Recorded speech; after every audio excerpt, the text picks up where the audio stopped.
Good evening, everyone.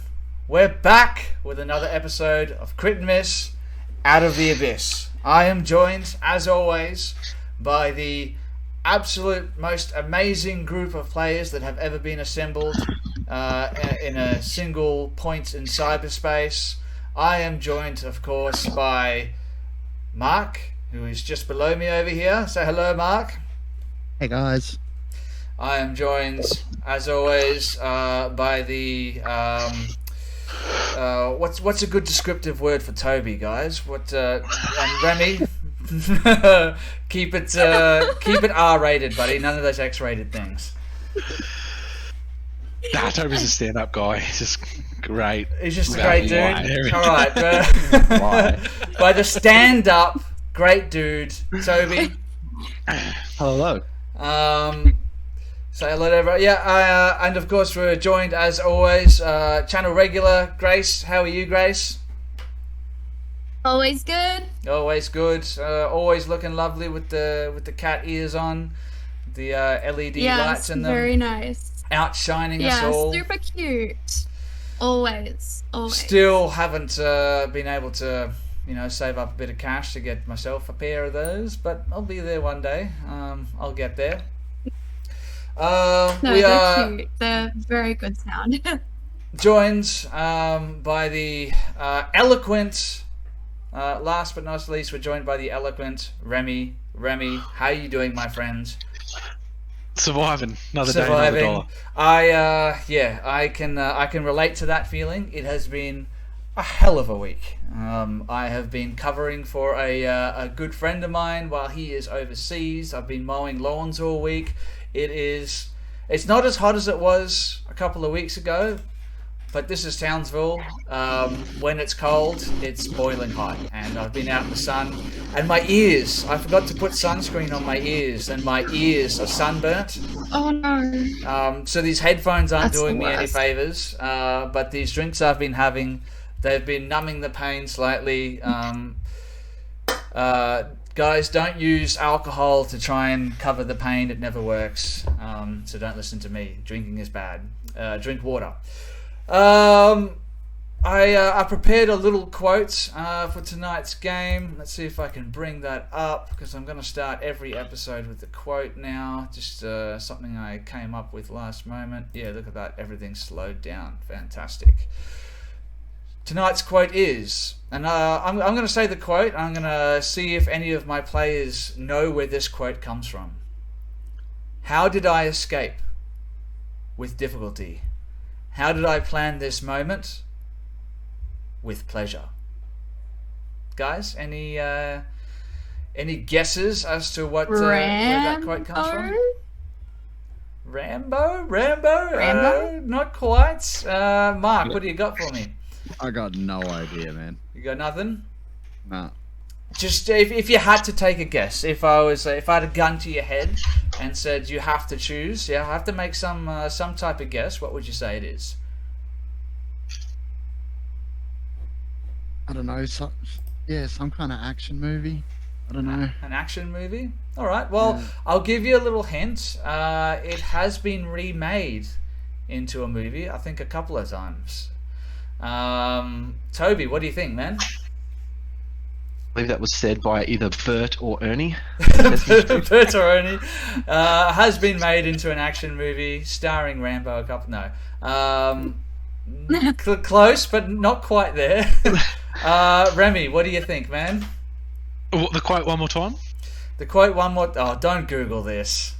No, wait, no, hands I don't know if I trust you now. Okay. Inspiration for someone who gets it, by the way. How did I escape? With difficulty. How did I plan this moment? With pleasure. Really think about it. Is there any story that you know of where that would apply? The only one I can think of is Shawshank Redemption. That's the only one I can think of. Or is it hasn't been remade recently. Okay. All right. Is it something from Houdini? It's a good guess, but that's not it. No. Uncharted, starring Tom Holland. Another great guess. No, but like I said, This is an older works, and it has been adapted into film a couple of times with mixed levels of successes. I know there's at least one version of it that I quite enjoyed. It's been a while since I've seen it, but I think it was a good movie. No, all right. Is one of the reboots been recent? I don't know. Recent? No, I've kind of lost track. There might have been a recent remake me, of one it, second, but I guys. don't think. Sorry. Yeah. All right. Is there anyone in the chat that wants to take a guess? I'll just throw that out there for a couple of seconds. Goldilocks, maybe you have an idea. Again, please don't Google it. All right, guys. No. Okay. So that is I'm drawing a blank. a quote by Alexandre Dumas from The Count of Monte Cristo. Everyone familiar with The Count of Monte Cristo? No. I'm familiar with the Story, books. but I know of it. Yeah, I don't really have too much information about The Count of Monte Cristo. I know that it was a book. It was quite a popular piece of work, and it's been adapted into film a couple of times, as far as I know. I think the most recent one was still, I don't know, don't quote me on this, but like 12 years ago or something like that, as far as I can remember. Don't remember too much about it. Oh, that sounds 20 about right. years ago, 2002. 2002, really? That Yeah. long ago? I'm really Oh my showing god, my that's age. the year I was born. Really showing my age with that one. God, that's really unfortunate. Look, before we get started with tonight's episode, guys, I just have to go through a couple of things. I just want to give a big shout out to our good friends at the Dungeon Ruse, Royce and George and all the guys, and Tom, and you know, they always do a shout out for me, and I want to do the same for them. They run the Dungeon Ruse Wild Beyond the Witchlight campaign, which is a very roleplay heavy campaign, and it's available now for, you know, to listen to on Spotify. I think it's on iTunes as well, but I'm not entirely sure. And they're running that campaign, guys. They're making that podcast to raise awareness for you know, mental health in Veterans Affairs and all that kind of stuff. So it's a good cause as well. I highly recommend checking that one out. And another one that's it's a favourite of mine, fellow Townsville content creators, the guys over at Valiant Odyssey. It's another podcast that gets made right here in Townsville, North Queensland. They have an awesome campaign, and they make a podcast, and they release new episodes. Oh, I don't think it's weekly, but I think they will be going weekly very soon. So highly recommend checking that one out.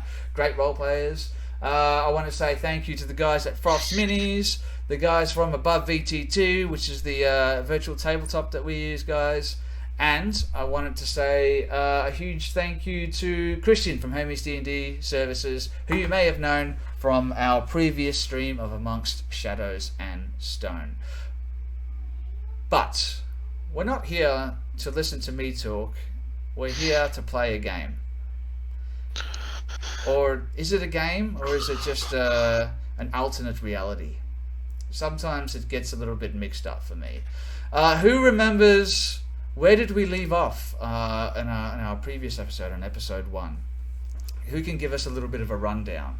Mark, let's start with you. Alright, so last I recall, we'd had a little bit of an encounter with this Drow priestess that rocked into the prison cell we were all in with her guards, and decided to do something she maybe shouldn't have, and have a mess with Thrash's personal memento, her necklace, with the last memory of her parents. Thrash got a bit upset about this. She did give her 3 seconds though, or to the count of 3, Yeah. and then tried to start a fight with who we learned on Critical Conversations the other night is a challenge rating 8 creature. Ooh, spoilers for Critical Conversations. If you haven't seen it yet, it's Sorry, on guys. YouTube right now. Yes, and so Serathal's decided to jump in and try and stab one of the guards with his flint knife. We lost that in that little kerfuffle. Copped a couple of crossbow bolts in the back. We tried to pick a lock with broken crossbow bolts. That was great until the crossbow head got stuck in the arrow, and Thrash has been dragged off and is probably about to be tortured by this priestess, and we're all still stuck in the cell. So, It's going well. Living We're on the the life. up. yes. Yeah, it's been one hell of a start. It's been one hell of a beginning of a campaign.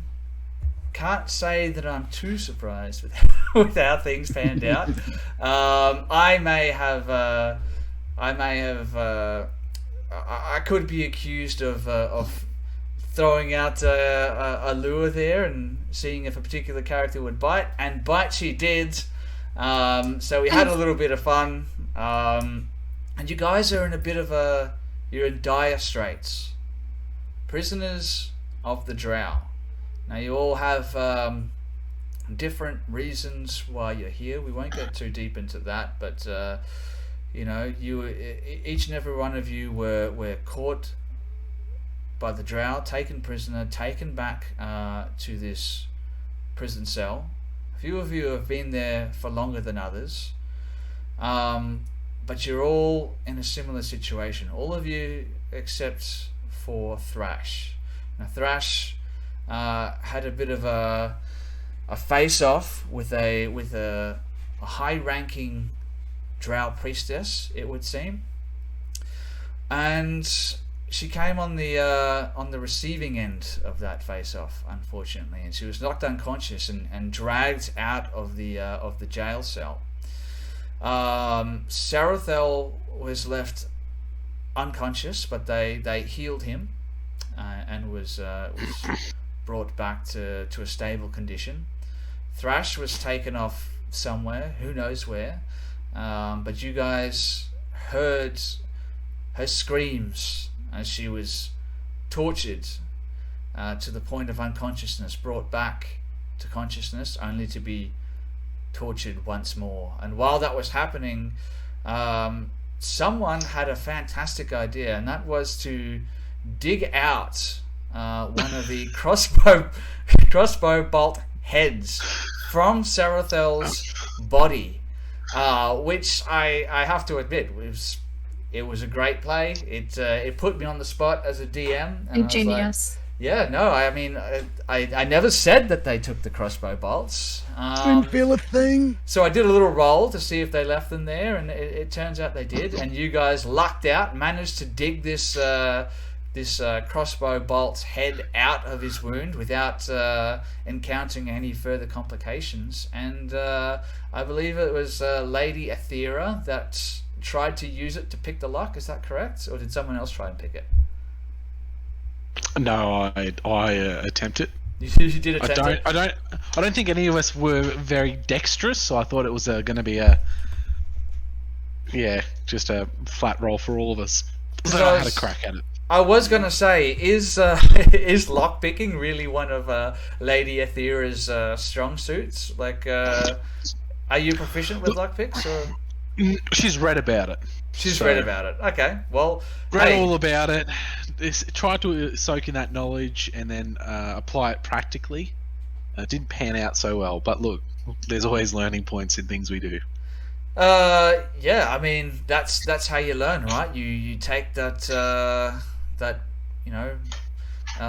theoretical knowledge and you attempt to apply it practically by improvising a lockpick with the head of a bolt and the broken shaft of a crossbow bolt. Hey, sometimes it works out, sometimes it doesn't. Unfortunately, you rolled I think it was a 2 on that roll. Yeah, so it sounds about right. Yeah, forcing my hand as the DM.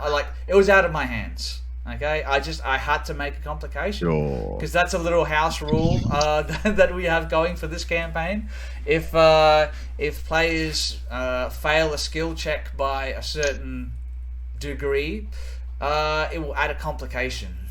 In this case, the crossbow bolt head got stuck in the lock. Hey, I'm sure that's not going to matter when one of the Drow comes along and checks out that lock to see if everything's okay. I'm sure it won't have any consequences, so I wouldn't worry too much about it.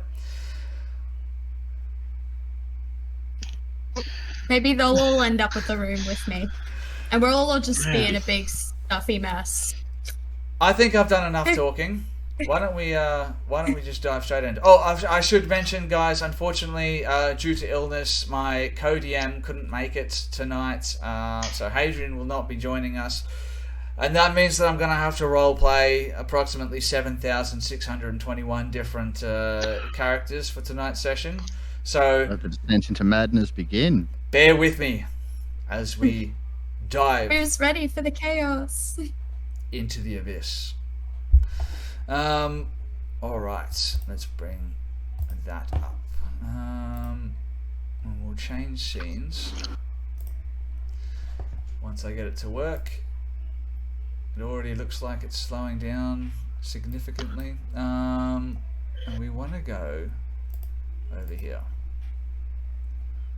Back into this prison cell. Now, I didn't give you guys a very detailed description previously about this prison cell. So imagine it's the walls of this cavern look they're not man-made. This is a natural cavern.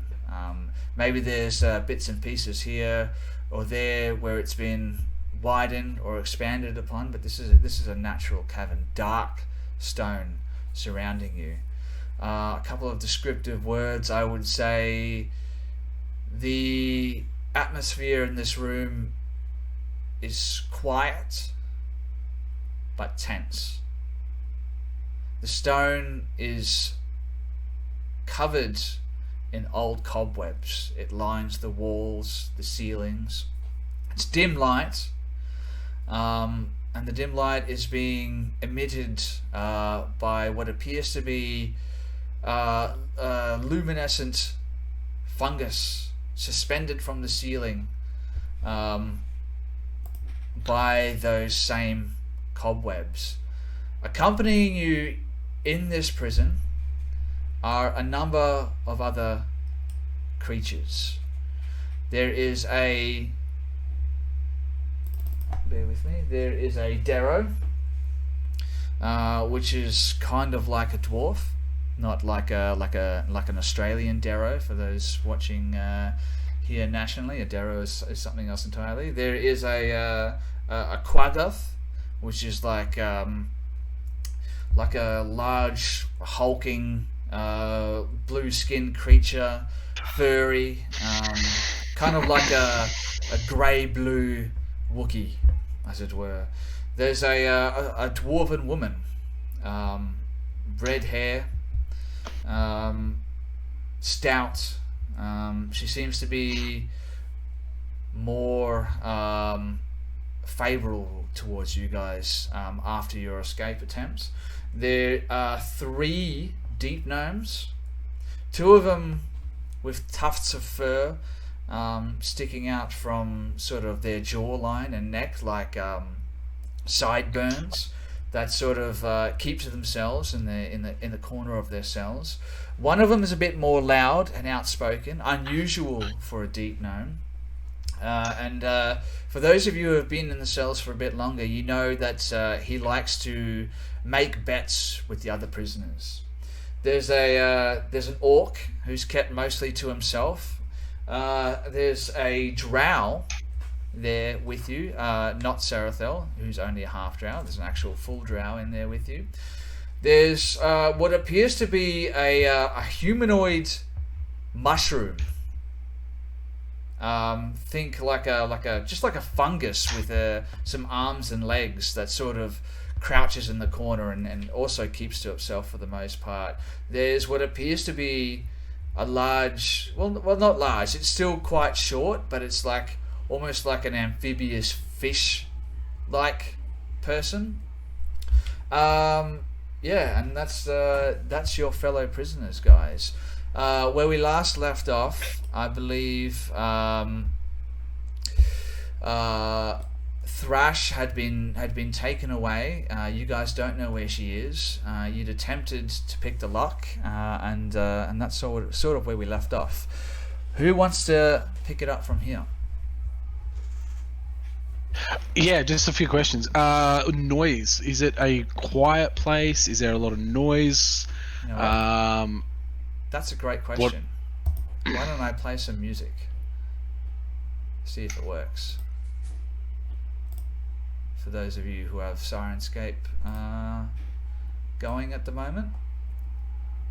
For all the DMs and players out there, highly recommend Sirenscape if you for all your ambience and audio needs. If you're playing an official D&D campaign, they have everything preloaded and ready to go. We'll see how we go tonight. If it slows everything down, I'm going to have to shut it down. But it is quiet. You can hear the sound of running water coming from somewhere outside of the cell. But other than that, it's tense and quiet.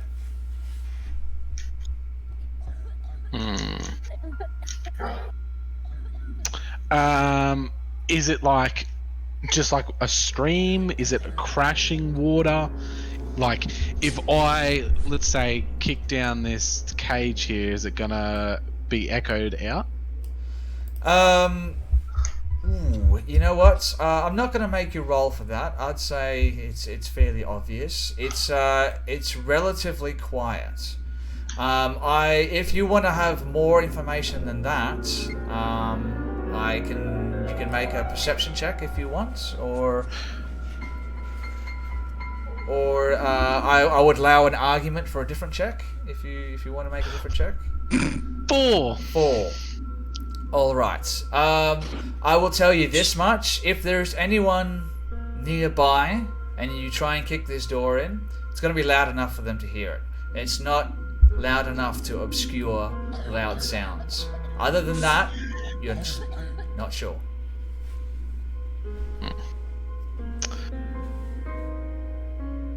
So last time I found that 5 foot of rope that I cut in half into like 2.5 foot lengths. I'm gonna take one of them and wrap my right hand up in like almost one of those Muay Thai rope sort of boxing glove type things. Yes. And then I'm gonna rip it of my sleeve off and then kind of cover like part of it, so at first glance it might sort of look like a bandage, like a shit bandage sort of on my wrist, just so that if things gotta happen, we can have a little bit of a stronger punch, just in case another fight breaks out. Fun little piece of trivia. That would be Muy Buran. Yeah, I try and make one of those with a little 2.5 foot of rope.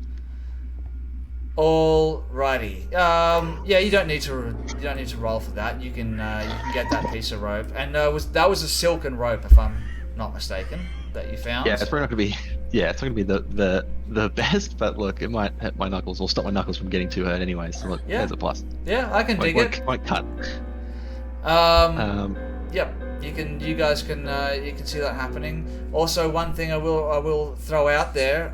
You guys are still restrained by chains, which are attached to manacles on your wrists and attached by a length of chain to your neck. So you can't quite fully extend your hands out, and that is going to impose disadvantage on dexterity and athletics checks that require the use of your hands. How strong do these chains look? I was the same thing. Just the strength of these chains, with them, like, are they rusted kind of chains, or are they brand new manacles, or? I would say these chains appear to have been in use for some time. Iron chains. Give me a moment. I can probably bring up a little bit more detail on those. No.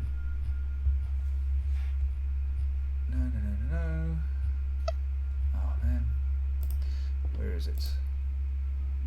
Aha, here we go. Iron slave collars, along with manacles connected to iron belts by a short length of chain. This leaves the prisoners restrained. So you guys are actually mechanically restrained, but we're not gonna be doing that, okay, guys? So you've got manacles on your wrists, which are attached to your neck by a length of chain. I would say they just look like iron chains. I can't tell you exactly mechanically how much effort it's going to take to break these chains. I guess you just have to try and find out, I suppose, if that's something that you want to do. I'm just, wondering. I was just wondering if I look, it looks like it might be possible. I mean, I'm pretty strong, so, but I don't want to do it right now. I want to just have that in mind for when we try and make another break. That maybe I can do something to bust them open.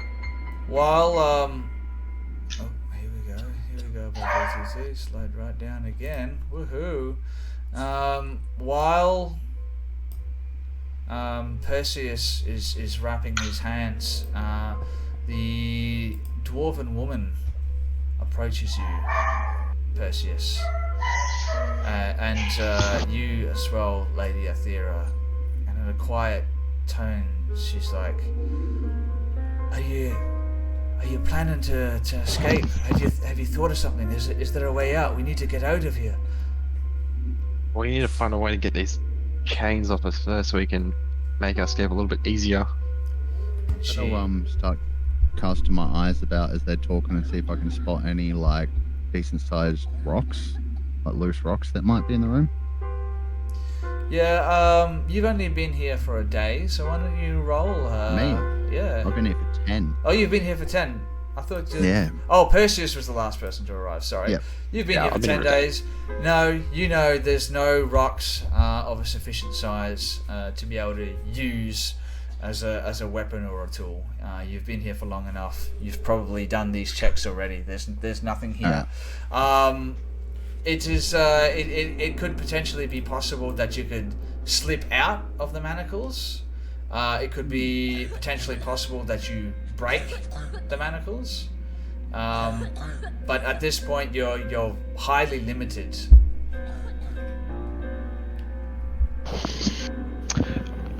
How does this iron gate work? So where are like the hinges on it, and like is it a central door? Is it a slide? What's the go with the gate? So the gate is just a set of iron bars which run from the northeastern to the southwestern corner there, like thick iron bars. They're probably covered in surface rust. There's a door built into the center of the bars. It has a like a sill made of iron, and the bars in the door are slightly closer together, and there is a latch which is also made of iron with heavy iron pin hinges and a padlock which is securing the gate closed. Would the Sorry, go on. No, you go. Would the diameter of the chains on our manacles fit on the inside of the loop of the padlock? Like, could we thread it through if we managed to get the chains loose? I'm going to say yes. It's a tight squeeze, but you might be able to do that. All right. Well, I'm gonna get up from here and wander over to these guys slowly, mind you. I'm on 1 hit point, so I'm like, and I think I'm poisoned. I'm gonna have to be a bit careful. I'm just gonna sort of like investigate, have a look around at the gate and see what I reckon, and maybe have a crack at trying to just use my raw strength to bust out of these things. All right. And get the chain loose. Want to use raw strength? Give me an athletics check. Athletics check. I'm gonna try help him as well. All right. Okay. Roll that. Well, first of all, roll to see if you're successful in assisting him, which is just above a 10, and you're fine.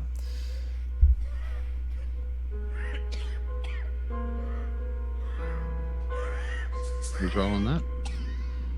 So 14. 14. Yeah, you're successful in assisting him. So, describe exactly how are you trying to break these chains? I was just kind of thinking because like if they're attached to my neck, I don't want to be like yank like that. I want to try and like sort of grab them at the neck point, like bring my hands up and just start on one and do them separately, and try and just like bust it off of wherever it joins to the thing, or you know, bust it at the weakest link point like that without putting too much yank onto my neck. And Lady Aethera, are you sort of what are you doing to help him? Do you come over and you're like, you know, allow me Yeah, to so I'm help you? gonna thread the loose part of the chains through, so he's got like a bit of like a fulcrum point to try to pull, like, so he's not just pulling on the bars. He's got a bit of like off pulls to kind of I'm pink still it trying off. to get the chains off myself yet, so I can then thread them into the lock. Oh, okay. Well, if you're doing that, yeah, same idea. Trying to get like use the same point so that those chains are wrapped around, so you can just pull on those two chains and snap them off. Sweet. All right. So Roll that athletics check. Yep. Looking What is it, 24 on the first roll, natural 20 plus 4. Oh, Natural 20 go. Yeah, first roll. plus 4. So, Yep. Serathel, you a couple of times you just you test the iron out a couple of times. It's solid, but you know from your training, if you're going to do something, you have to commit 100%. So without a second thought, you just boom, and with a loud clang,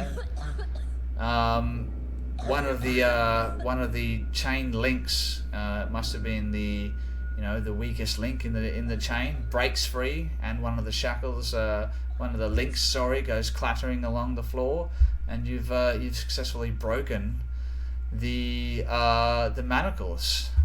So you're now free. You still have the manacles on your wrist and on your neck, but you now have the use of your hands free. Yeah. And you can see, for those, it's dim light, so you can see in the corner that orc has been watching you the entire time, and when you bust free from your chains, he furrows his brow, and he's like, ugh.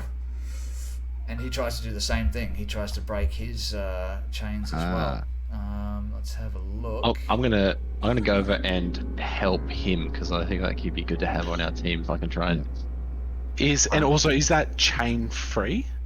Is it like dangling? Like, is it a separate part to the whole ensemble? I would say there's now three parts of the chain, or maybe two parts. One is dangling from one wrist. Another section is dangling from your neck, and that's sort of how the chains are hanging at the moment. So this guy's going to try.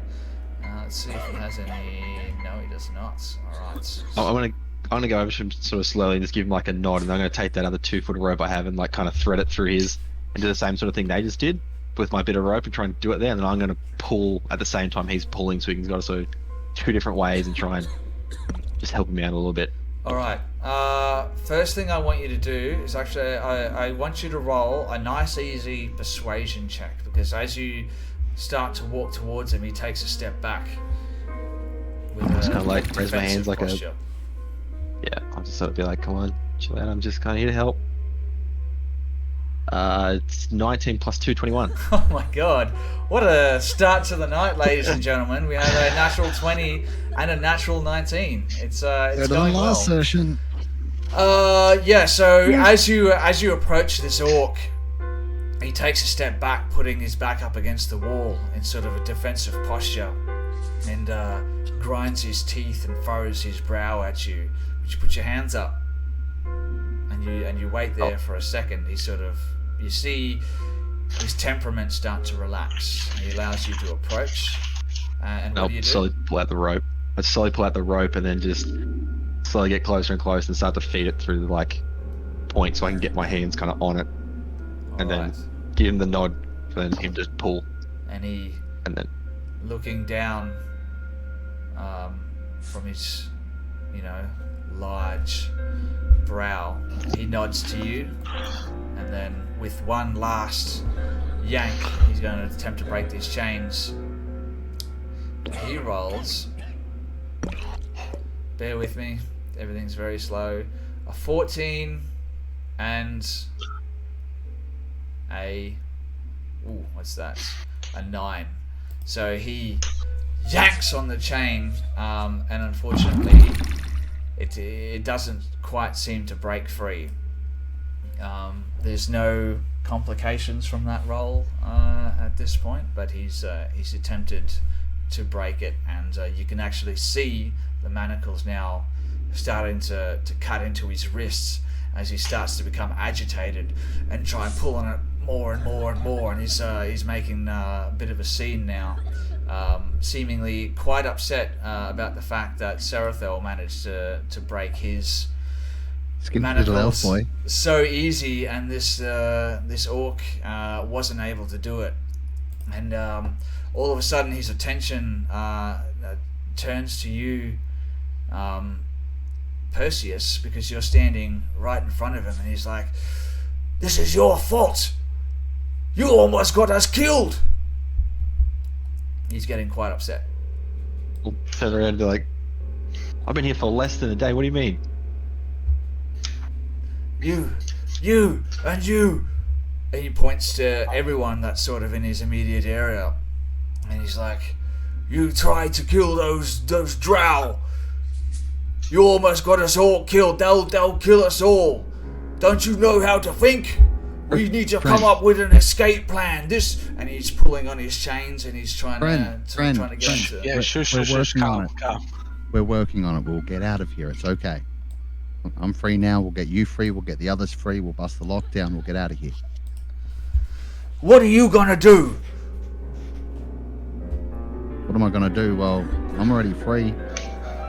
We've got chain lengths now. We can bust the lock with those. We can get everyone else free, and we can get out of here. Can't be too far. As this is happening, you can see the fish person. He sort of makes his way over towards you guys. I'll just have a quick double check of his character sheet. What kind of accent was Hadrian going to give this guy? Has he spoken to you guys? I don't think he actually has. Well, he makes his way over to you, Serathel, and he's like, "Excuse me, sir, but you appear as one of our captors, yet you are not with them. Surely, if you are in this position, you are a prisoner, much like the rest of us. We should all work together in order to free ourselves from these bonds." I agree. But your friend, that's the point. Did you know her? Not before we came here. I'm afraid her position is quite bad. I'm not sure if there's anything that we can do to help her. Not leave anyone behind, if we can help it. So, and I need to get my shit back. So, look, we might need to go. I'm pretty useless without most of my gear too, so we're gonna have to find that to actually get out of here. Personal There's one problem at a belongings. time, though, and I raised. Personal belongings can be replaced. We should not dwell on the material things in life. We should seek to help these fellow prisoners. And I'm only talking about the armor and the weapons we'll need to fight our way out if we get stopped. Yeah, and I'm useless without my book. very well. I will help where I can. And Thank you. the dwarf woman speaks up. So yes, if we're gonna get out of here, we need to work together. But I'm not sure if everyone in here speaks a common tongue. You can still see the Drow sitting in the back of the cell. He's seated next to the humanoid fungus, So we have one of our characters now free from the restraints. What do you guys want to do? I'm going to help the new boy, the new soldier lad, and try to help to get his chains out in a similar manner. So like putting the chain through and then trying to yank it free. Okay. Roll an athletics check for us. And let's just say, just roll that with advantage. Let's just say that you're able to assist.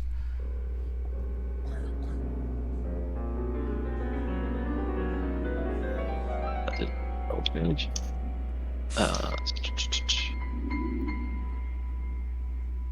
So the advantage, that's 18 total. 18. You do the same thing as you saw before, but perhaps Sarathel's chain had succumbed a little bit more to wear and tear. Your chain doesn't seem quite to break free at this point, unfortunately. I'm going to change the seed now.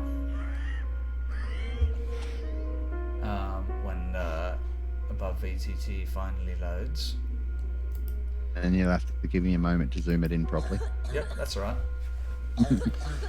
You've got plenty of time because it takes quite some time for it to load. Yeah. I might actually just turn off the Sirenscape online player and just see if that helps, because unfortunately that appears to be the thing that is slowing us down quite significantly. So did that come up for you? Oh, I have not revealed it just yet. I've got something. I've got like a bridge Yep. over the cobwebby stuff leading into another, what looks like another room, but that's all blacked out. Still all very slow. Bear with me one moment. Oh, good. Come on.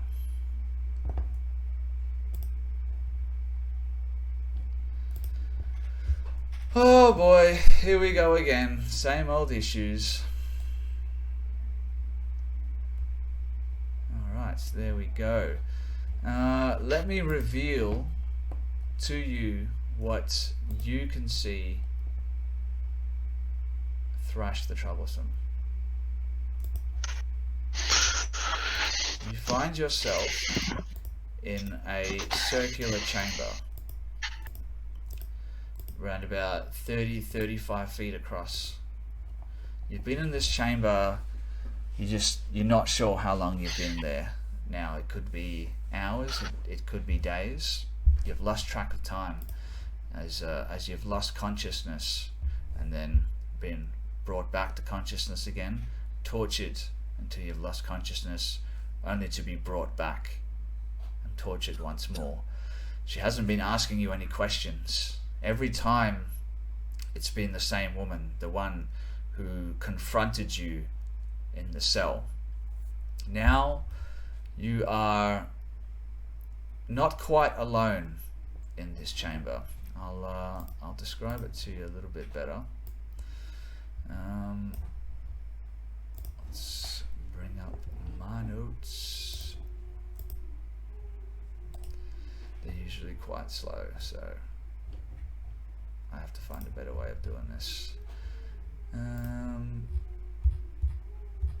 Where is it? Here we go. So yes, you are in a circular stone chamber. It's covered by dark silken mats with a pale web strand pattern woven through them in silvery thread. In the middle of the chamber, there's a broad pedestal carved from what appears to be wood, and there's a 10-foot high sculpted spider at its head. The first time that you regain consciousness in this room, you had to take a second to and your heart leapt into your throat because you thought it was a real spider. That's how lifelike this thing looks. But after a moment, after minutes, hours of torture, you realise that it was, in fact, just a sculpture. It's dim light in this room. Again, that same dim light is provided by a number of what appears to be bioluminescent fungal lanterns hanging from the ceiling by silken thread. Right now you're alone in this chamber except for a woman who sits, I should say a drow woman, who is kneeling in front of this altar, hands clasped in front of her, head bowed, and you can hear her whispering to herself. You actually, can I get you to change your hit points to I want you to roll a d6, and that's how many hit points you're going to have left. Sure. Let's do it. Oh, 6. Oh, what a beautiful game. Oh, nice roll. Once again, guys, you have the players stymieing a DM with fantastic rolls. When is it going to be my turn? Combat. You have us in prison. Yeah. That's true. I guess you get to have some pretty good rolls. So yeah, that's the position that you find yourself in, and after a while, you can hear from a trapdoor into the in the northeastern end of the chamber. You can hear like some rhythmic, like thudding, thud thud thud thud thud, before the trapdoor opens up. And emerging from this trapdoor is the same scarred drow warrior that you'd seen before when the priestess came in with the rest of the drow. And the woman kneeling in front of the altar stops for a second, looks towards him. Roll a insight check for me. See. Oh god, my insight is not good. I got a 3. You got a 3. Okay, so Yeah. you just see the woman just get up and leave. She leaves through what appears to be a wooden door in the southeastern corner of this chamber, and the drow man. So there's 2 ways out. There is a door in the southeastern corner, and there is a trap door which seems to lead downwards to what you're not entirely sure, but it would be safe to assume maybe another room below the one that you're currently in. Wait. He walks over to you and he stands in front of you, just with drow, like impassive look on his face, just looks you up and down. I imagine you're probably in pretty bad shape. You still have six hit points left, but you've been tortured a number of times. So why don't you describe, like, what would you look like right now? Thrash has a serious problem with weakness. She believes weakness is like, it's a dog eat dog world out there, and when you're weak, that's when you have essentially given up. So she's like trying to maintain her composure, but it would be pretty obvious to anyone that she is in immense amount of pain and is doing a really bad job at hiding it. She's sort of slumped over and is like breathing really heavily, and is just really like, she's not good, but she's trying to pretend she's good. Like if you asked her, she'd be like, yeah, fine, and then probably start throwing up blood. He stands there for a couple of minutes, gets quite uncomfortable as he's just staring you down, and after a while there's sort of a half smirk starts to appear in the corner of his mouth, almost as if he's maybe not happy with what he sees, but he's maybe he's found what he's looking for, and he reaches into his belt and he pulls forth the flint dagger that our good friend, was it you, Perseus? No, it was who was Sarathon. it? Sarathel. That's right.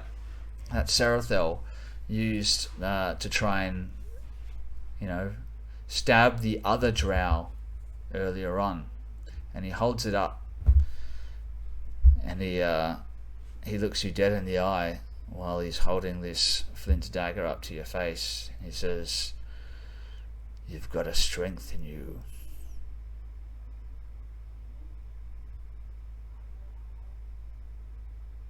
Thrash says nothing. I'd like to roll intimidation and just look him dead in the eye and say nothing.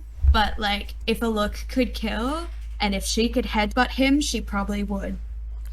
So but she can't because she's restrained. You are restrained with that. your hands above your head. He's just outside of reach. He knows exactly how far away to stand. Okay. Roll intimidation. I'd like to for roll me. intimidation then, Absolutely, you can go for it. just to scare him. Oh, come on, man! I got a 6. I got a nat 1. Natural 1. You know what? Let's I'm done. contest that.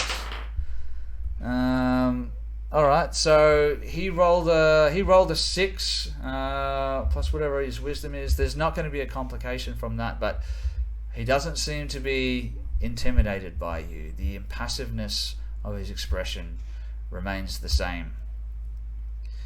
He leans in very close, now within reach of your ability to headbutt him or bite him if you wanted to do that. He has his head right next to yours, and he whispers in your ear, "If I gave you a chance to escape, would you take it?"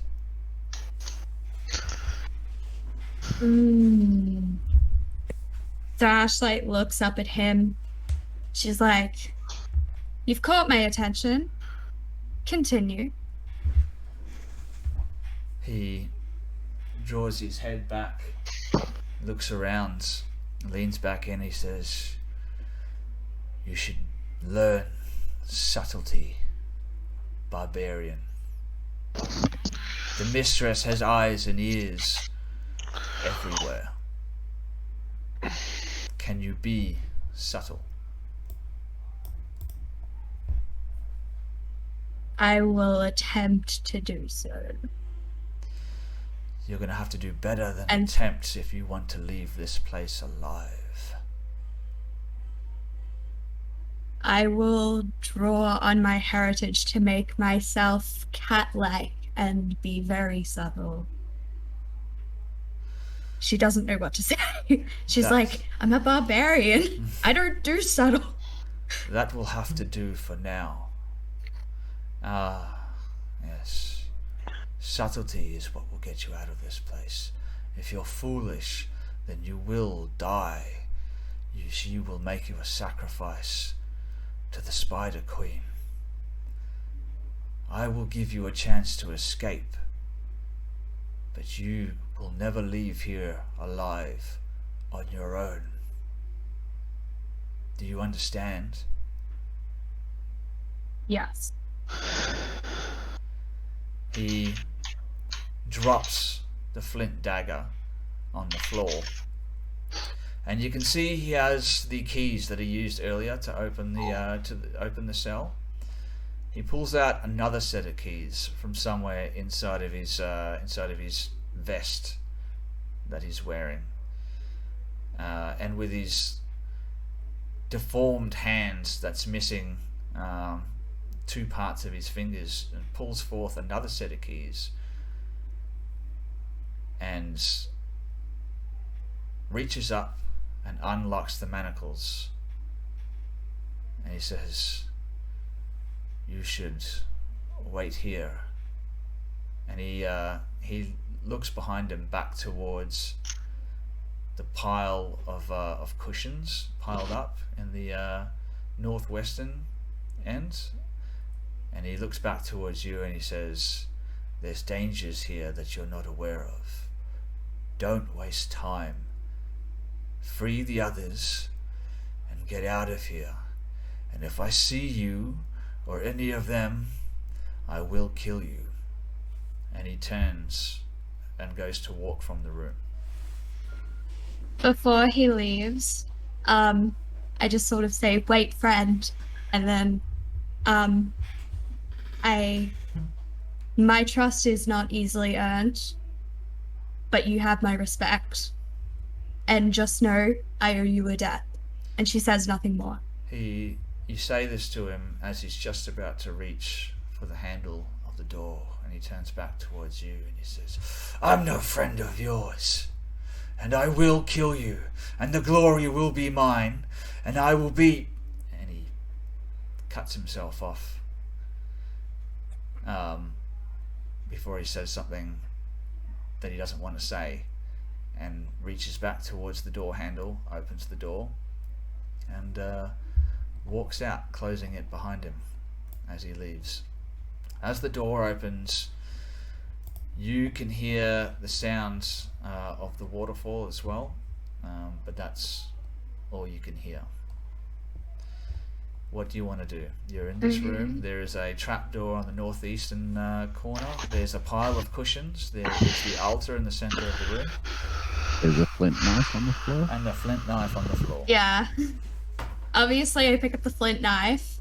As I said, Thrash's trust isn't earned very easily, but that Drow did try, and Serathil did attempt to help her, so he has earned her respect. So she picks up the knife and she's like, "That's his knife," and sort of like tucks it into like her blazer, I guess, well, her leather armor, and she's like, "That's for him." And I guess I would like to walk over to the door and the trapdoor and sort of just like open them slightly to just really like shut my eyes and tune into exactly all the noises. Like put my hands on the door and try and feel vibrations.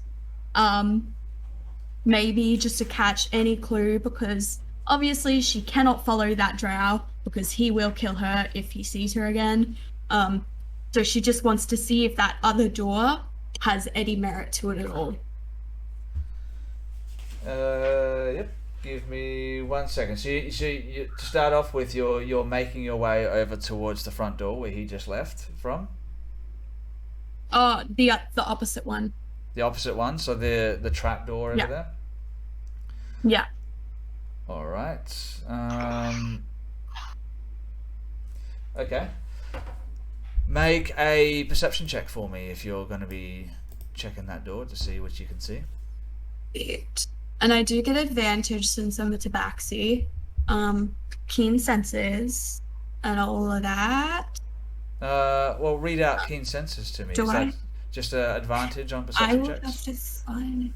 I think it's like a racial thing where you get advantage on perception. I'll just have a quick look again, unless I misread that. Where is it? I'll have to look it up. All right.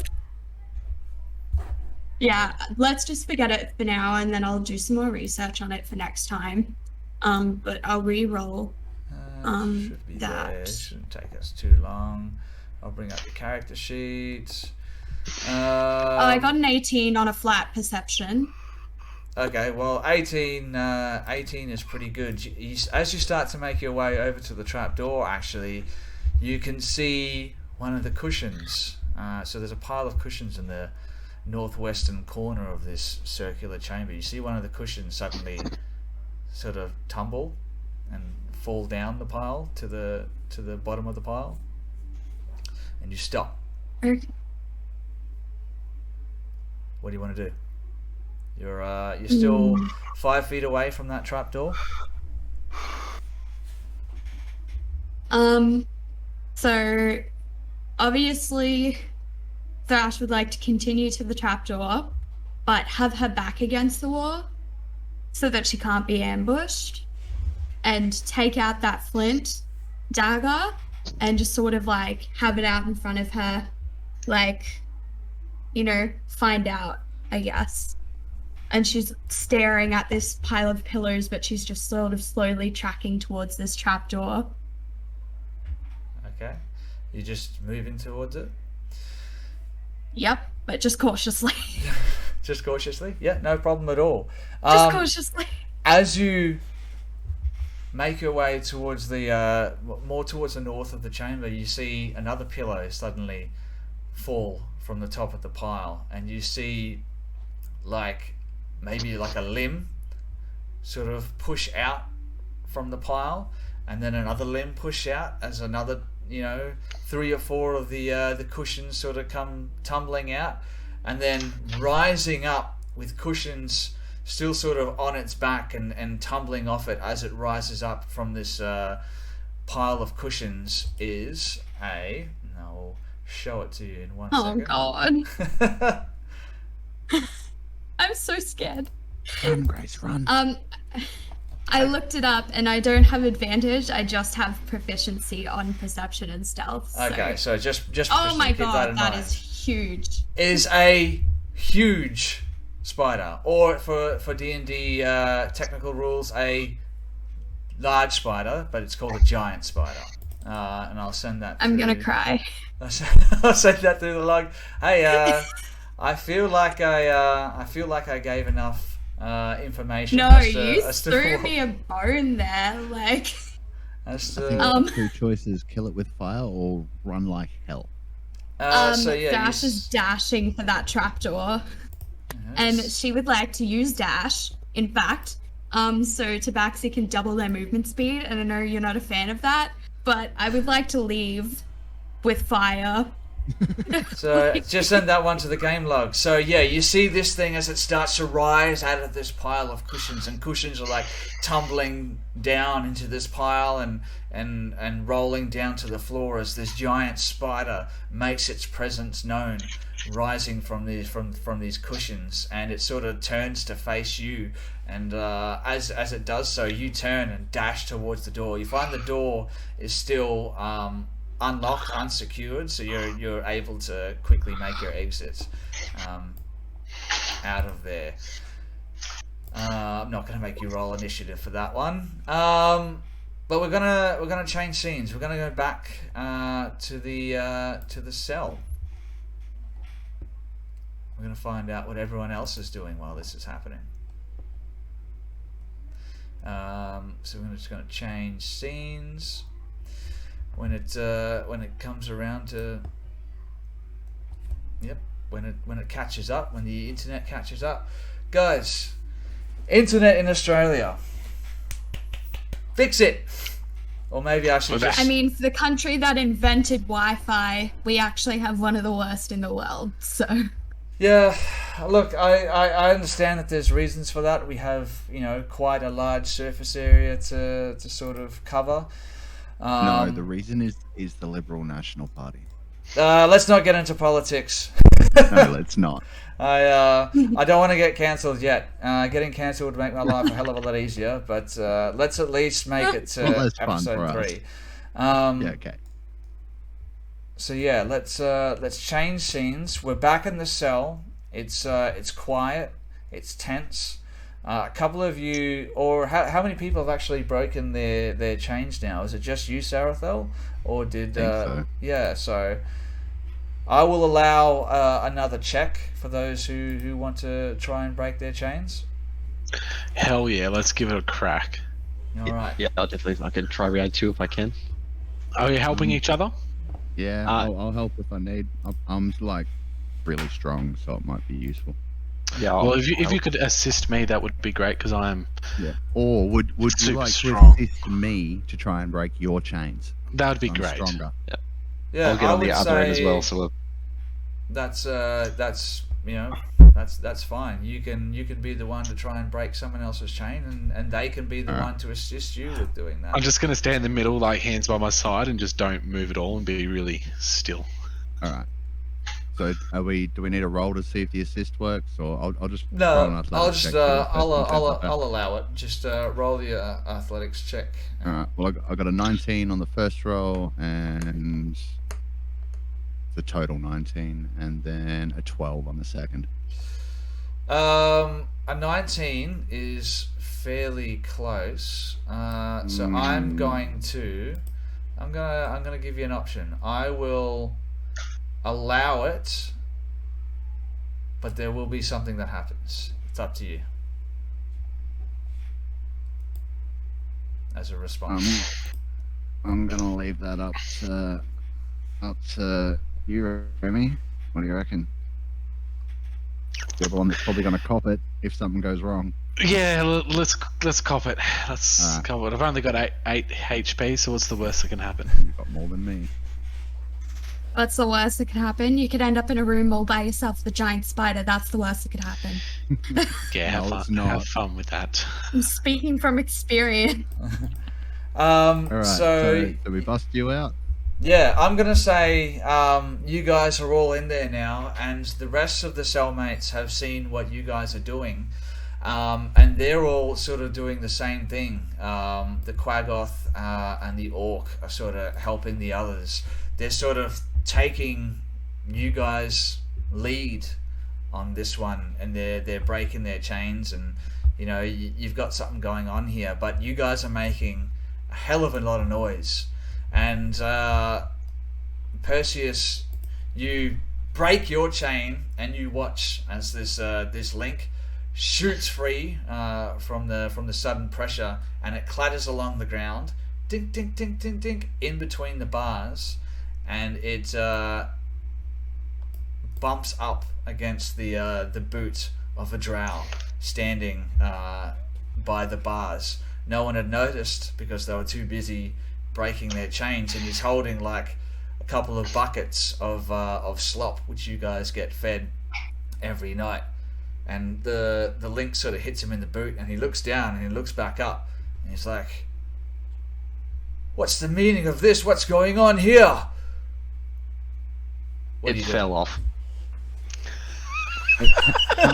How much? He's like, "Oh, okay, yeah, no problem. Here's your food. Have a good night, guys. Hope you really enjoy yourselves. Please leave us a Yelp review. 5 stars would be great." How much of a gap is there between the bars? Like, could I fit my hand through easily? Could you fit your hand through easily? I would say it's gonna be difficult. I would say if you're gonna try and grab him, it'll be a grapple check with disadvantage, trying to grab him through the bars. Does that sound fair? What if I was to try and this might make it harder or easier? I don't know, but I've got that chain still attached to the manacle on one wrist. What if I was to try and like get that through with my hand and wrap it around his neck and pull him up against the bars? Would that be harder, or would I be better off just trying to grab him? I would say you're probably better off. You're facing him, he's facing you. The easiest way to do it would be to stick your hands through and try and grab hold of his leather vest and try and pull him in, if that's something that you wanted to do. Yep, let's do that. Let's do that. All right. Being that I'm right there, and like obviously seeing he's probably going to make a move, I'm going to put my hand through and try to grab him as well. All right. Like at the same time. So Assisting him, or a check, or I'm going to like seeing that he's jumping in, I'll be like, "Yep," and go through and grab him as well. I'll allow it either way. You can roll your own check, or you can assist him and he can roll his check with advantage. Up to you. Well, I'll assist you. So that'll just balance Good me choice. out. Yeah. Excellent. So athletics. Correct, and that will be contested by our good friends, the Nameless Drow's dexterity. I'm going to use my inspiration, and that's a re-roll, is it not? Yep. Yes, correct. Yep. I'll allow it just this one time. Oh, even worse. 12 and 7 off the inspiration. 12 Crispy. and 7. That's actually just enough. You managed to, with just with your Yes. couple of fingers, you manage to hook them in the top of his leather vest and pull him in. His chest like clangs on the metal bars, and he drops the 2 buckets of slop that he had in his hand, and they go clattering to the floor. And he goes to yell out. What do you want to do?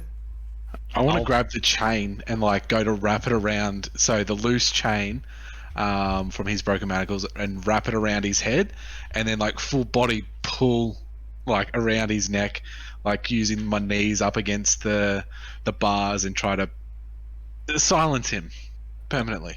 And if he's pulled up against the thing, I'm just going to get my fist and just butt on his nose, like try and hit him through the bar, conk him on the head. So we've got a guy pressed up, face up against the bars. We've got one guy who's managed to, Sarathel's managed to slip his fingers into the guy's leather vest, pull him in. Lady Athera is trying to wrap her chain around the back of his head. No, around his neck. So like go like around his neck and then pull in real tight. So just thinking about like how far apart the chains would have been on your wrists, they would have been fairly close together. I don't think we have enough length there for you to be able to wrap it around his neck. Okay, if I can't do like a full wrap around his neck, then just behind his neck, and then to pull him in. Yep, I'd say that's definitely possible. You guys now have him fairly well restrained up against the cage here. He goes to call out. What do you want to do? Punch him square in the nose. All right. His face is like pressed against the cage. I just want to like and just hit him. I'll allow an attack roll with advantage, seeing as though he's restrained up against the cage. Yeah.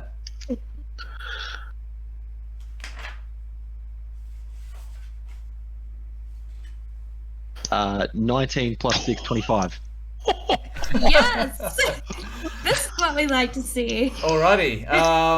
Roll that bludgeoning damage for me as you punch this guy in the face. Oh, with an unarmed strike, it's just 1 plus my strength score, so he takes 5 bludgeoning damage till he snores. 5 bludgeoning damage. All right, so you just reach through the bars, and you still had your hands wrapped up, like I had the one hand wrapped up, so I just quick little jabs through the bar and just ran to his nose. Boom. You feel the cartilage in his nose crush as you punch him in the face, and he's pretty dazed at this point. He takes 5 points of damage. He's still up, but he's dazed, and you guys have him restrained up against the fence bars. You got any keys on his belt or anything? I want to like pull him in again and use my body to kind of like wave effect his head into the bar himself, like kind of like rock it back and then slam his head into the bars to try to get him to headbutt the bars himself. All right, I'm gonna say while this is happening, he's gonna try and break free. Sarathel, you had the grapple, and Athera, let's say that you're assisting him with that grapple. So roll another athletics check for me, and he's going to see if he can break free with his. Nope, don't worry about it. He does not break free. His crushed nose just starts squirting out blood, and he tries feebly to push back up against the bars. But Lady Athera, you manage to hook the chain back across the back of his head, pull him in. I'm going to give you a chance to roll some damage here as well. What would you like me to roll? I'd say 1d4 bludgeoning damage plus strength. Let's say that's almost like an improvised weapon, using the bar and your chain as an improvised weapon. 4. So 4. You rolled a 4, a flat 4. Good work, man. You guys with your rolls tonight, you really want to get out of this cage. Let me out! Let me out! So you've got the chain hooked across the back of the head, and you slam his face into the bars, and you actually see a tooth come loose and clatter along the stone floor as the rest let's say the Quaggoth pushes past you guys and puts his arms, like he's got long, like muscular arms. He pushes past you and grabs hold of him as well and pulls him up against the bars of the cell. And does anyone actually speak Elvish? Yes. Yes.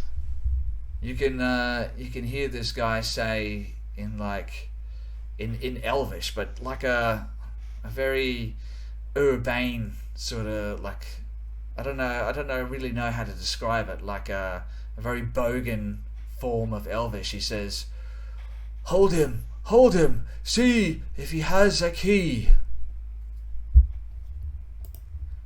I'm gonna just look around and be like, because I'm all like probably tied up. There's heaps of people, arms going in. I'm like got chains everywhere. I'll be like try to tuck my knees up to my chest, so I'm kind of kneeling against the gate and be like, someone check him for keys or something, quick. I'll start going for keys because I'm not really doing much, so I'll start patting his pockets down. So, full disclosure, when he tried to get out of the grapple before, he rolled a natural 1. So he when you crushed his nose, he sort of put his hands up to his nose for a second, and now he's trying to push off of the bars, but the blood has made his hands slick, and he's feebly trying to push off the bars, but he's unable to do so. Someone's gonna check him for keys. Yeah, I'll start patting him down if everyone's got him restrained. Man, what even do I roll for this? I'd say a sleight of hand. Investigation. Oh, yeah. Yeah, I'd allow either of those if you want to roll one of them. I'll go sleight of hand if that's all right. Sleight of hand check. Yeah, absolutely. Let's just say it's a dexterity. You're trying to pat this guy down while he's being held up against the chain. Natural 20. Natural 20 plus 1. Natural 21. 20. So, that's good enough. This guy actually does not have a key on his person, but with a natural 20, I'm going to say that... see, I don't have a word, an opposite word for complication. What is the opposite of complication? A boon.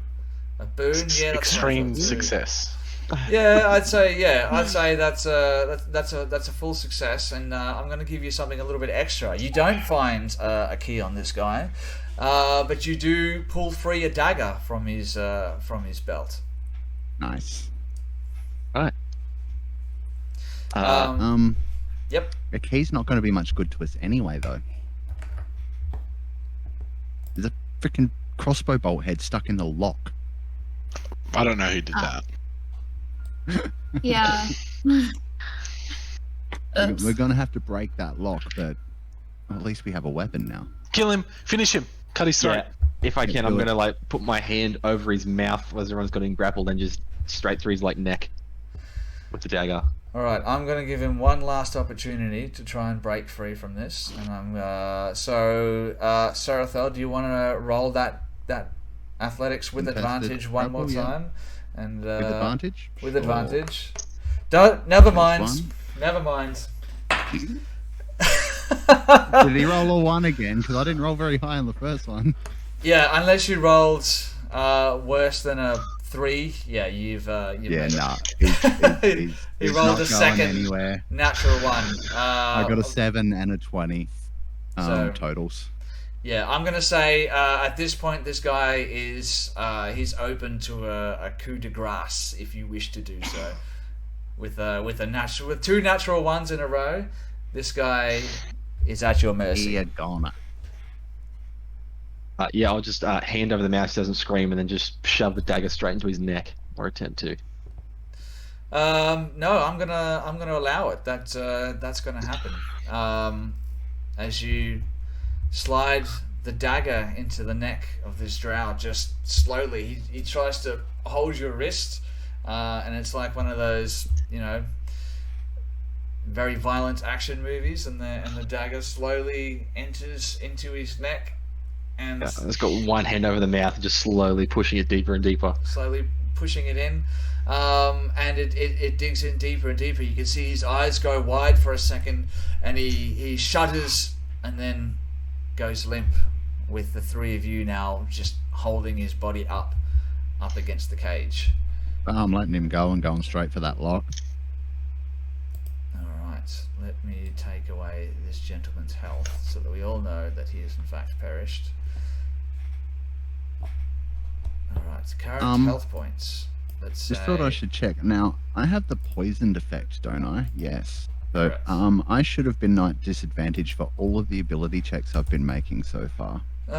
Let me have a quick look at that poison, and I will... That's what it's got a little pop-up thing in VTT here. When I hover over it, it says poisoned. A poisoned creature has disadvantage on attack rolls and ability checks. Yes, but you did go down, and I'm just checking to see if going down and then being revived again is actually going to remove that poison condition.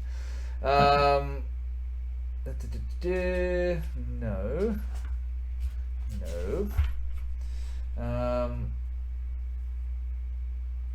Yeah, I can't find it. No, it just doesn't seem to be written down here. I'd have to check the actual character sheet, but I believe you might be alright. I think that might dissipate after you are knocked unconscious and then revived again. Just bear with me for 1 second while I double check that. Let's have a look. See, the con saving throw be poisoned. Poisoned for 1 hour. Target wastes that takes damage. No, okay. This is an hour later. You're fine. Okay. Yep, it's all good. You can get rid of that poison condition. Only lasts. How do I do that? So you should be able to right click, or actually in your character sheet, you should find the conditions on your character sheet. No. If we can, I'm gonna like swing the dagger around and use the bottom of the pommel to start like just hammering at the lock to try and break it. If I can, so that's on the other side, it'd be kind of hard to. But if I can sort of wiggle it around, I try and just like whack it off with the pommel of the dagger. Sorry, what did you want to do in this cell full of strangers? Kill them all. I'm gonna turn everyone. Sorry. Yeah, if I can fit my hand through the front of it, I'll start using the pommel of the dagger to try and like knock the lock off, to try and break the lock with the pommel. Yeah. Absolutely. Let me just find the correct spot that I'm looking for. No. Man, you think it would be the first one there? All right. Character image, basic tools, the template check. Okay, make a. Ooh, how am I going to rule this one? Make a strength check or athletics check for me. Yep. And I will say I'll just change the DC slightly since you're using a weapon to try and break it. So with athletics, that's 15 plus 6, 21. All right, not too bad. Clang, clang, clang. It's loud. You hit the end of this lock, and with the 21, that's just good enough. You break the padlock that's restraining the door off, and as you're doing so, you can actually let's say who's at the back there. Who's looking behind them? No one's really looking behind them, but the humanoid mushroom actually walks up behind you guys, and if you're paying attention, he stops for a second and he starts to vibrate and shake, and you can hear very faintly like a rattling sound. And after a moment, you can feel this like tingling sensation in the back of your nostril, and it climbs up the back of your nostril and up into your brain, it feels like. And for a moment you feel as if you're not just one person. You feel almost like a sensation that your body has been split into, what are we looking at, 1 2 3 4 6 7 8 9 10 11 12 13, into 13 different separate identities. And you can hear a voice start to coalesce in your mind, and it is in fact the voice of the mushroom. You don't know how you know this. You've never heard him speak before. It's almost like an innate sense that you know that it's this mushroom talking, and it says to you, "We should be quick. We should get out of here before the Drow found us. But where are we gonna go? What about your friend?" While this is happening, I'm dragging the body of the Drow into the cell as well. And I'm checking him for any more weapons and seeing if I can strip his armor if he's got any. all of you can actually hear this at the same time.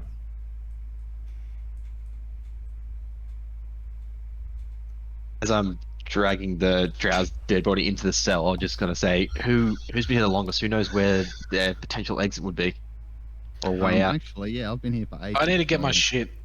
I need to get my Yeah. stuff. I know, me too. And the Drow, So who has been silent up till now, steps forward past the fish man and actually looks towards the humanoid mushroom for a second. It's a bit of a queer expression on his face, but looks back towards you guys. And now you hear, you could see his lips moving, but for those of you that don't speak Undercommon, you can understand it, almost like this mushroom person is acting like a universal translator. And he says, mushroom guy is awesome. Mushroom guy is the best. Yeah.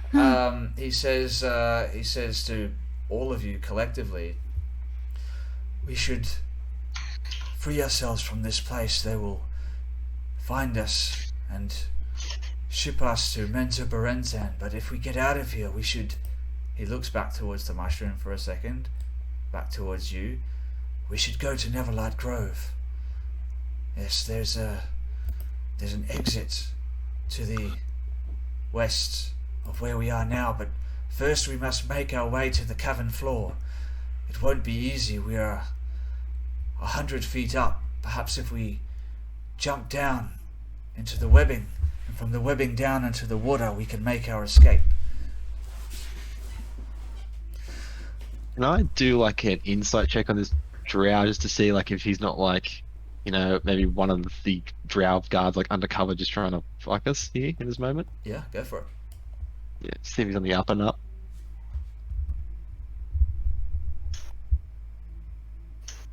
It's 16 for insight. 16. 16 is enough to know. Let me just. 16 is enough to know he seems to be telling the truth. In the time that you've been here, you've noticed that he's been treated as poorly, if not worse, than the rest of you. Having to undertake the most menial and difficult tasks during his time in hard labour. He's been given dirty looks by the rest of the Drow. And you speak Undercommon, don't you? I don't know. I You do. don't. I do.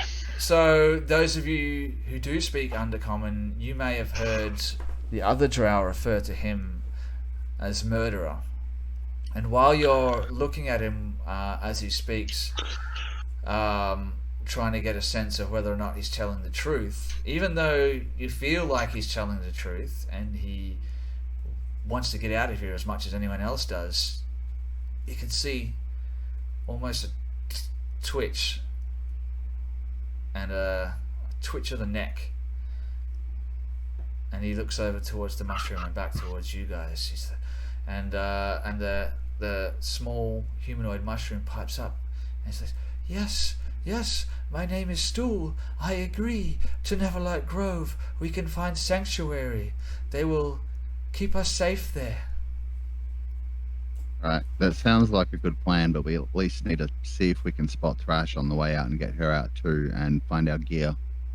Like, and I'll turn to the Drow, and just in Undercommon, even though he can understand me anyway, just ask if he knows where they might have stashed our stuff when they brought us in here. You know, he might be more familiar with the Underdark than any of us.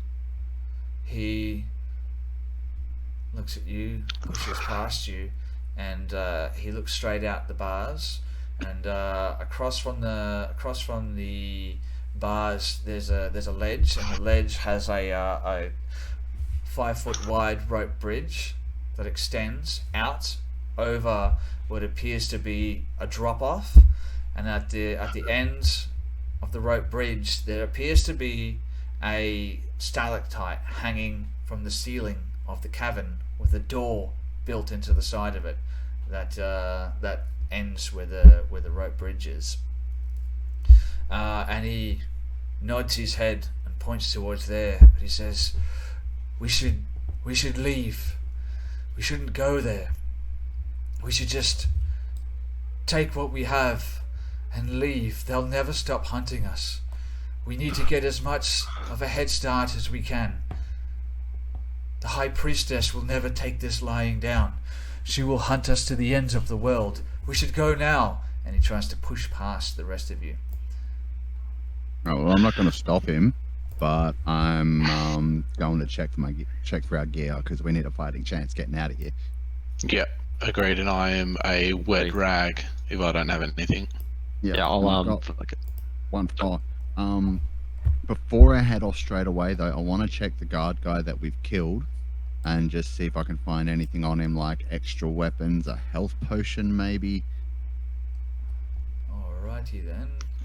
I'm gonna flick the dagger to the blade side and hand the pommel towards Lady Aethera as well. Just present you the dagger. There you go. Thank you. Though I think it is better suited in your hands. All right. And I'm gonna like squeeze your bicep and be like strong, and then like show my little noodle arms and be like not strong. Well, and it takes an intellect of 18 to be able to figure that one out. Bear with me 1 second.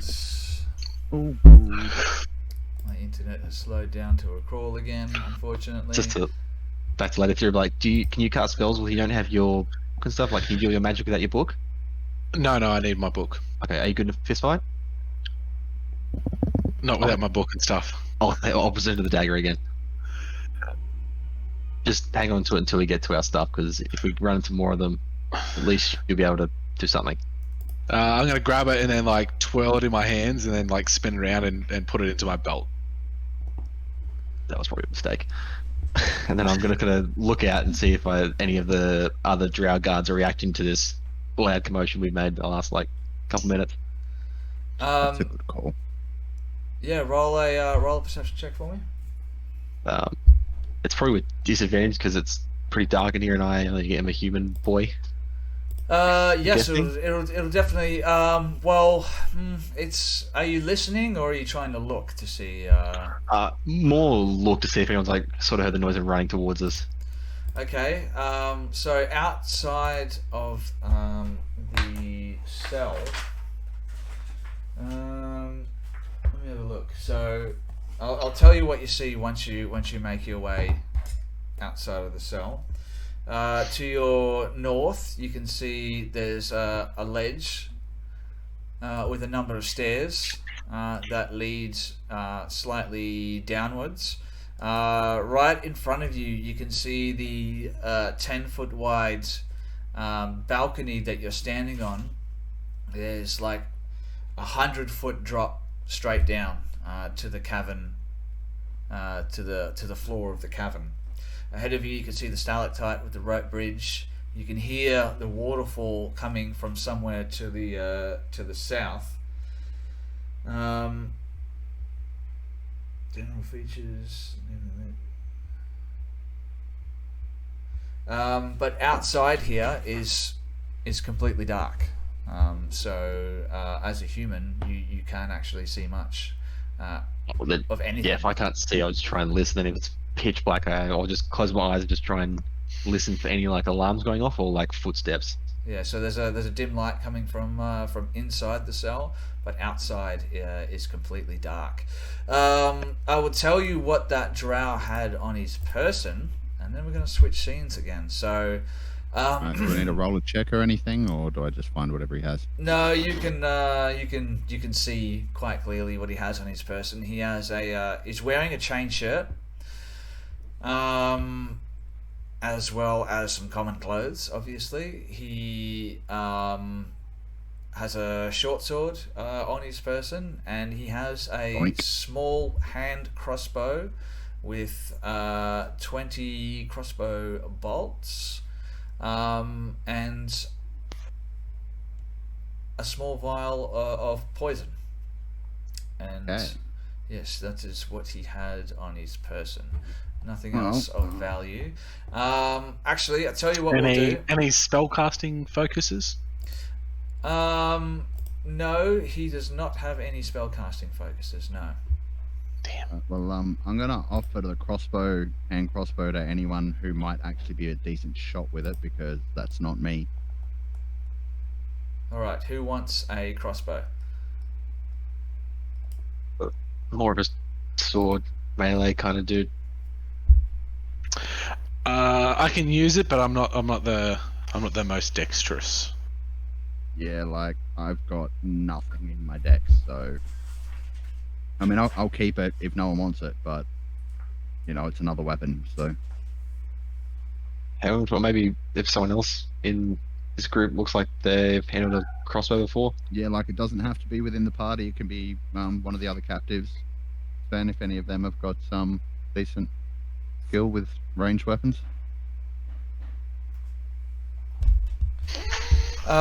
As you guys are discussing the two what I'm appear to also be getting the chain shirt on while we're doing this.